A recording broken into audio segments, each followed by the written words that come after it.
लोकशाहीचा बुलंद आवाज, रिपब्लिकन वार्ता, महाराष्ट्र। फुलंब्रीजवळ वाणेगाव फाट्यावर नम्रा फायनान्सच्या एजंटला लुटले। फायनान्सची वसुली करून येणाऱ्या एजंटची पैशाची बॅग पळवली। औरंगाबादच्या फुलंब्री तालुक्यातील खुलताबाद फुलंब्री रोडवर वाणेगाव फाटा येथे फायनान्सची वसुली करून येत असलेल्या इस्माला रात्री चोरट्यांनी लुटले। याबाबत सविस्तर वृत्त असे की फुलंब्री तालुक्यातील वाणेगाव फाटा येथे दिनांक 5 जुलै रोजी रात्री 8:30 वाजता शुभम परमेश्वर आंभोरे वय वर्ष 20, व्यवसाय खाजगी नोकरी, राहणार जवखेडा तालुका जाफराबाद जिल्हा जालना, हे नम्रा फायनान्सची वसुली करून फुलंब्री येथील ऑफिसकडे मोटरसायकलवरून येत असताना दोन अनोळखी इस्मानी शुभम आंभोरे याच्या मोटरसायकलला जोराची लाथ मारून खाली पाडले व त्याच्या जवळील हप्ते वसुली करून आणलेली रोख रक्कम 75,650 रुपयांची बॅग जबरदस्तीने घेऊन गेले।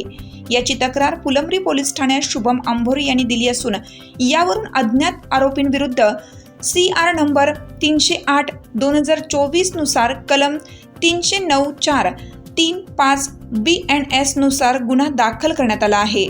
पुढील तपास पोलीस निरीक्षक संजय सहाणे यांच्या मार्गदर्शनाखाली सहाय्यक पोलीस निरीक्षक संभाजी वडते हे करीत आहेत।